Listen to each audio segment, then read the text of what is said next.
Bismillahirrahmanirrahim. Assalamualaikum warahmatullahi wabarakatuh. Saya Dr. Mukhyar MA, dosen filsafat ilmu dan logika.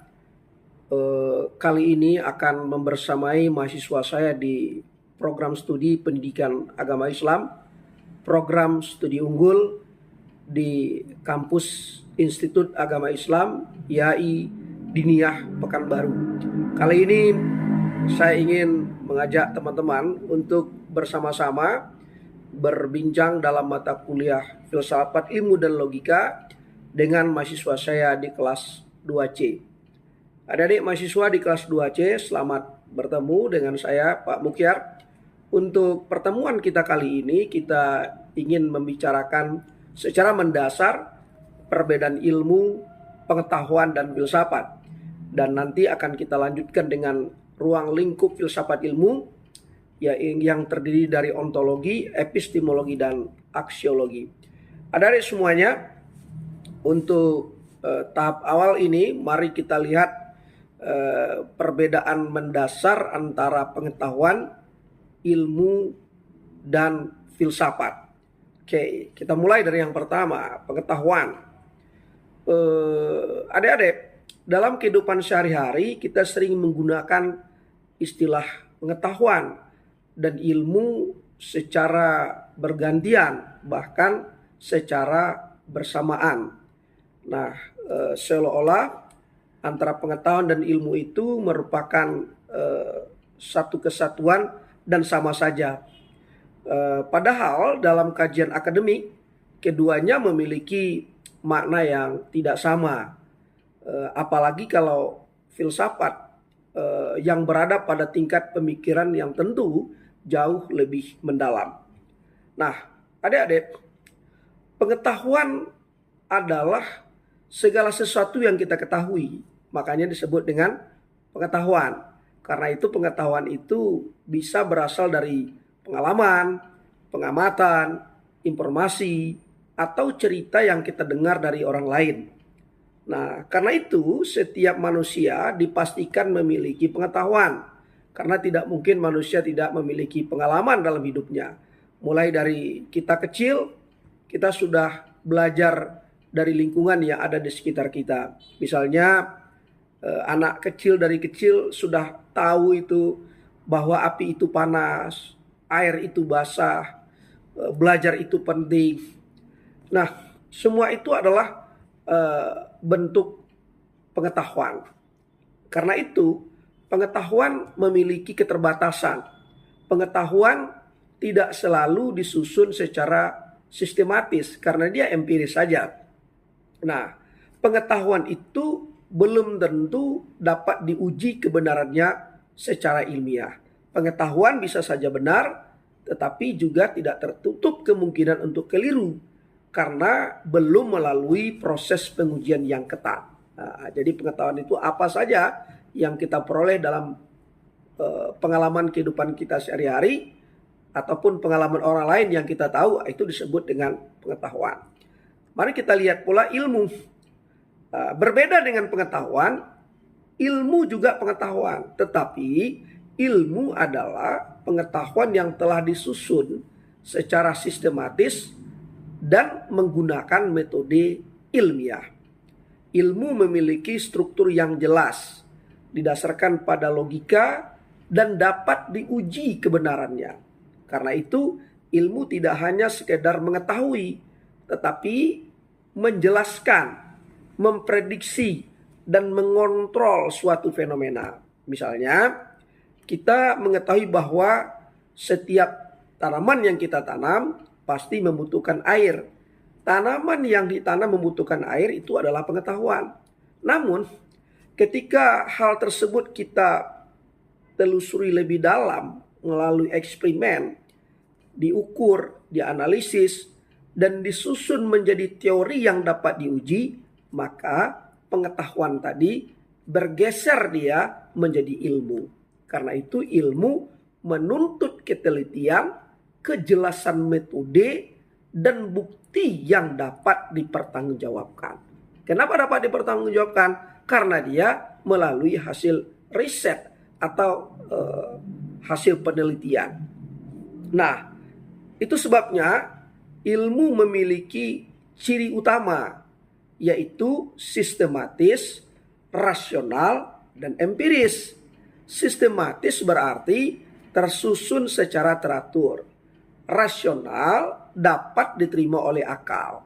Nah, kapan-kapan nanti kita masuk pada materi apa yang menjadi prasyarat sesuatu itu logik atau masuk di akal. Kemudian empiris berarti tidak didasarkan pada pengalaman saja. Empiris ini berarti didasarkan pada pengalaman iya atau pengamatan iya, tetapi yang dapat diuji. Nah, itu bedanya dengan pengetahuan tadi. Kalau pengetahuan tidak perlu pengujian, tidak perlu pembuktian. Oke, sekarang kita masuk pada aspek yang ketiga, filsafat. Filsafat itu philos dan sophos ya, cinta kebijaksanaan. Nah, tapi pada konteks ini kita ingin menjelaskan dalam konteks keilmuan. Filsafat itu berada pada tingkat yang lebih tinggi dari ilmu. Filsafat tidak hanya menerima ilmu sebagai sesuatu yang benar, tetapi juga mempertanyakan dasar-dasar dari ilmu itu sendiri. Itulah sebabnya filsafat itu bersifat kritis, reflektif, dan mendalam. Nah, filsafat mengajukan pertanyaan-pertanyaan mendasar seperti apa itu kebenaran? Bagaimana manusia memperoleh pengetahuan? Dan apakah semua ilmu dapat dipercaya? Filsafat tidak berhenti pada jawaban yang sederhana. Filsafat akan terus menggali lebih dalam untuk menemukan hakikat dari sesuatu. Nah, itu cara kerja filsafat. Maka jika kita sederhanakan, pengetahuan adalah mengetahui sesuatu. Ilmu adalah mengetahui dengan metode yang jelas. Dan filsafat adalah mempertanyakan cara mengetahui itu sendiri. Nampak kan perbedaannya? Nah, ketiganya saling berkaitan dan membentuk proses berpikir yang utuh. Karena itu, sebagai mahasiswa atau sebagai kaum akademik, bahkan siapapun itu, kita tidak boleh berhenti pada pengetahuan saja. Kita harus mampu masuk pada wilayah ilmu yang bekerja secara sistematis. Dan pada saatnya nanti, kita mesti mampu untuk berpikir kritis. Seolah-olah bagaikan seorang filsuf. Agar pengetahuan menjadi ilmu, ilmu diterapkan, dan kita sebagai pelaku ilmu itu sendiri mampu untuk menjadi orang yang bijaksana. Nah, karena itu bisa kita sebut filsafat itu akan bertanya dia, apakah ilmu itu benar? Bagaimana cara kita mengetahui sesuatu? Apakah metode ilmiah itu selalu valid? Nah, jadi filsafat itu masuk dia pada ruang-ruang yang kritis dan reflektif. Dan filsafat tidak puas dengan jawaban sederhana. Filsafat selalu menggali lebih dalam. Itu sebabnya banyak orang mengatakan, apa bedanya pertanyaan filsafat dengan pertanyaan umum atau pertanyaan awam? Kalau pertanyaan awam, begitu ditemukan jawaban, selesai urusannya. Tetapi kalau pertanyaan filsafat, jawaban yang diperoleh mengundang atau memunculkan pertanyaan baru yang jauh lebih dalam. Nah, jadi kalau kita sederhanakan, pengetahuan adalah tahu, ilmu adalah tahu dengan metode, sedangkan filsafat adalah mempertanyakan cara mengetahui. Oke, nah itu dia pengetahuan, ilmu, dan filsafat. Sekarang kita masuk pada ruang lingkup filsafat ilmu.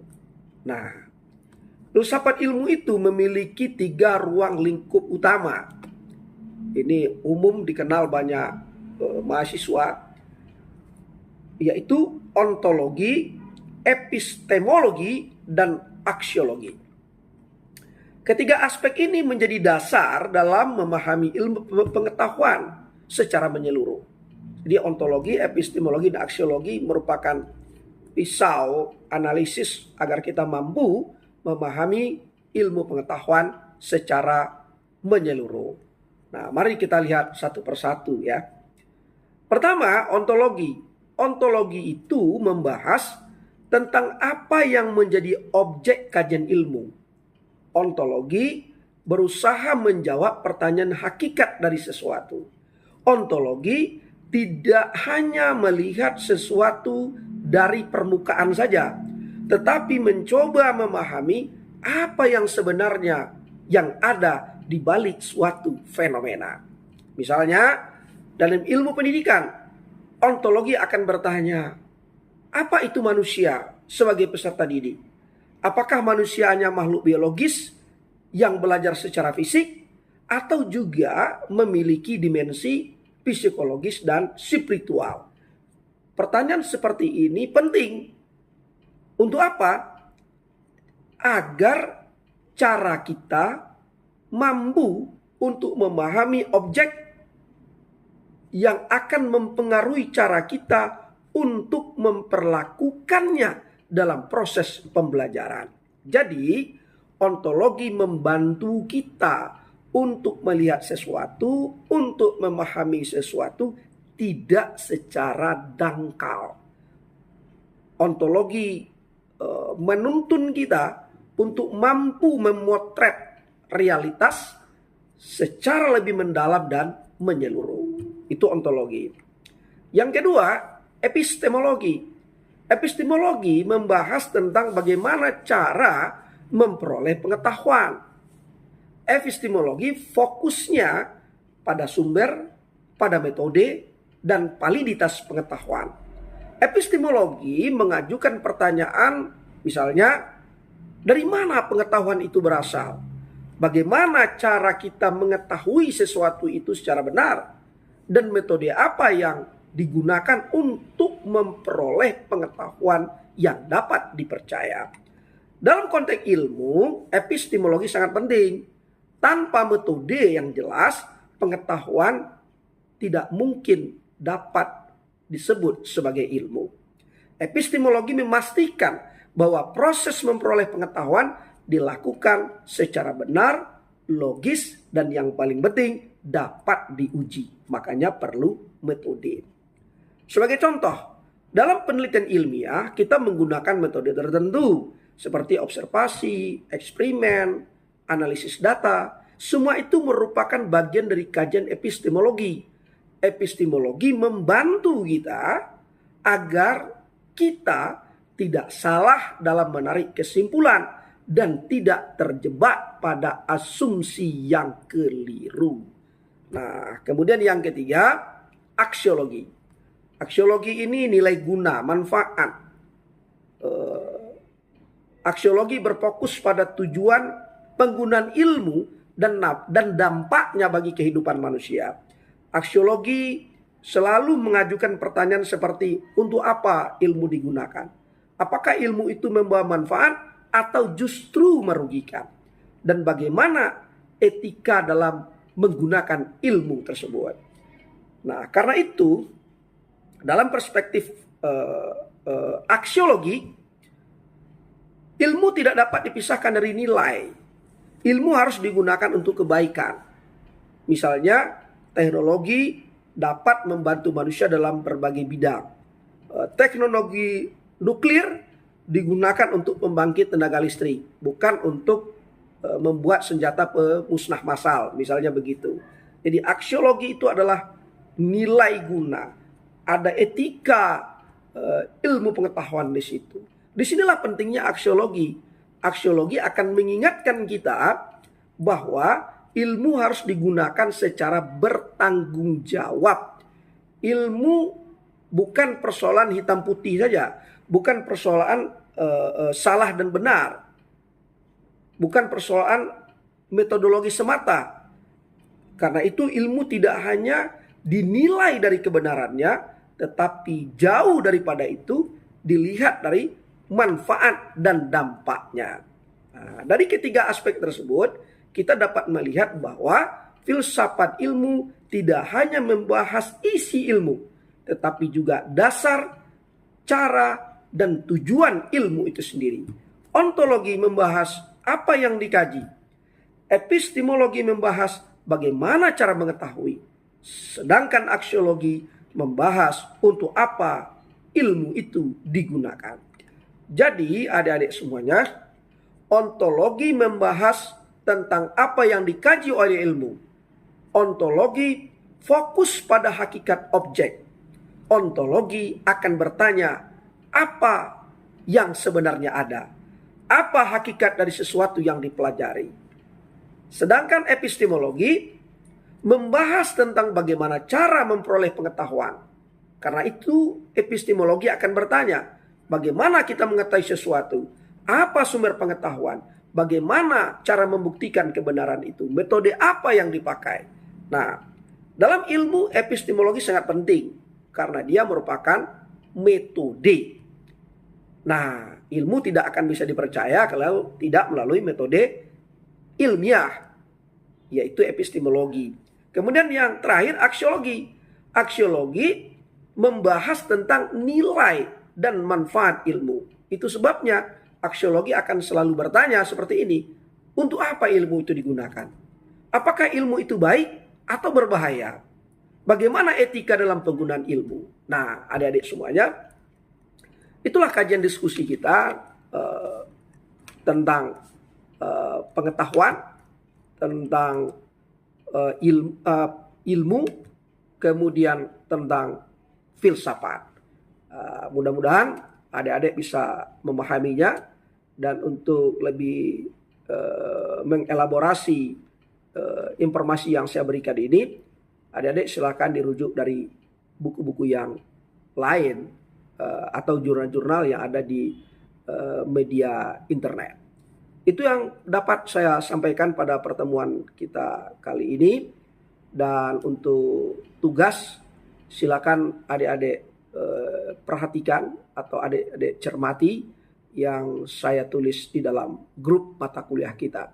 Demikian yang dapat saya sampaikan. Sekali lagi terima kasih.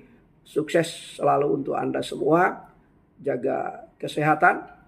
Tetap senantiasa belajar dan belajar. Ingat, Anda selagi muda mesti serius. Satu hal yang perlu Anda ingat adalah anak muda yang tidak serius di saat mudanya, maka ia akan disusahkan di hari tuanya. Demikian, terima kasih. Assalamualaikum warahmatullahi wabarakatuh, dan selamat bertemu nantinya di dalam kelas secara tatap muka. Terima kasih.